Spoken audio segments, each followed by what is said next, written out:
नमस्कार, मैं हूं अंकुर और आप देख रहे हैं सत्यहिंदी.com। सत्य हिंदी का एंड्रॉइड ऐप डाउनलोड करने के लिए डिस्क्रिप्शन में जाइए, वहां पे एक लिंक दिया गया है, वहां से आप डाउनलोड कर सकते हैं। अब एक नजर डाल लेते हैं अब तक की खबरों पर।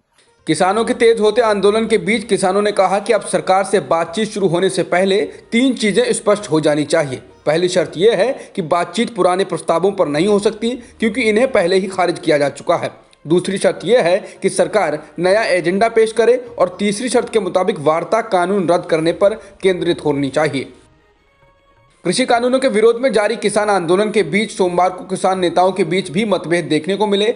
ऑल इंडिया किसान संघर्ष समन्वय समिति के राष्ट्रीय संयोजक वीएम सिंह को पद से हटा दिया, क्योंकि उन्होंने सरकार से अलग से बात करने की इच्छा जाहिर की थी। उनका कहना था कि मांग एमएसपी के लिए नियम बनाने पर केंद्रित होनी चाहिए, न कि कानून रद्द करने पर। इसी तरह पंजाब के किसान संगठनों ने खुद को भारतीय किसान यूनियन उग्रहा के मानवाधिकार संबंधी विरोध प्रदर्शनों से अलग कर लिया। भारतीय किसान यूनियन उग्रहा भी सोमवार की भूख हड़ताल में शामिल नहीं हुआ। कांग्रेस नेता राहुल गांधी ने किसानों के आंदोलन पर मोदी सरकार पर हमला किया है। राहुल गांधी ने ट्वीट कर कहा है कि इस सरकार के लिए असहमति जताने वाले छात्र एंटी नेशनल हो जाते हैं, देश के जिम्मेदार और चिंतित नागरिक अर्बन नक्सल हो जाते हैं, प्रवासी मजदूरों को कोरोना को फैलाने वाला कहा जाता है, बलात्कार के पीड़ितों का कोई अस्तित्व नहीं है। विरोध प्रदर्शन करने वाले किसान खालिस्तानी हैं और क्रोनी कैपिटलिस्ट उनके सबसे अच्छे मित्र हो जाते हैं। कृषि कानूनों के विरोध के बीच आज प्रधानमंत्री नरेंद्र मोदी कच्छ में बसे सिख किसानों से मुलाकात करेंगे। पीएम आज कच्छ के दौरे पर हैं। ऐसे में माना जा रहा है कि पीएम की किसानों से इस मुलाकात के जरिए सिख समुदाय और किसानों को संदेश देने की कोशिश की जाएगी।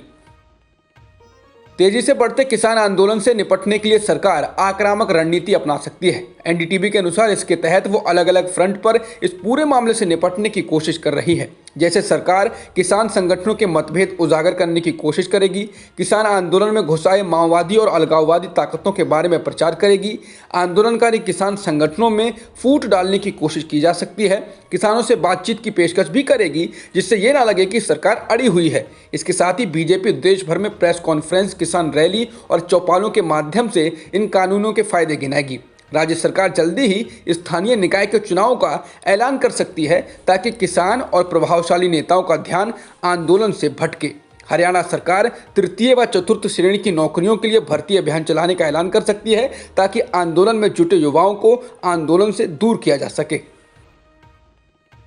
किसानों द्वारा रिलायंस जियो का बहिष्कार करने के ऐलान के बाद जारी किसान आंदोलन टेलीकॉम कंपनियों के टकराव में बदलता नजर आ रहा है। अब रिलायंस जियो ने दूरसंचार नियामक यानी ट्राई से हस्तक्षेप करने की गुहार लगाते हुए आरोप लगाया है कि प्रतिस्पर्धी कंपनियां यानी भारती एयरटेल और वोडाफोन आइडिया किसानों के समर्थन की आड़ में अपने नेटवर्क से जोड़ने के लिए जियो को लेकर अफवाहें फैला रहे हैं और यूजर्स को भड़का रहे हैं। ट्राई को लिखे पत्र में जियो ने कहा, ये कंपनियां नंबरों को पोर्ट कराने जैसे मामूली फायदे के लिए जानबूझकर रिलायंस जियो को किसानों के खिलाफ बताकर और खुद को किसान हितैषी के रूप में पेश करके कंपनी को बदनाम कर रही हैं।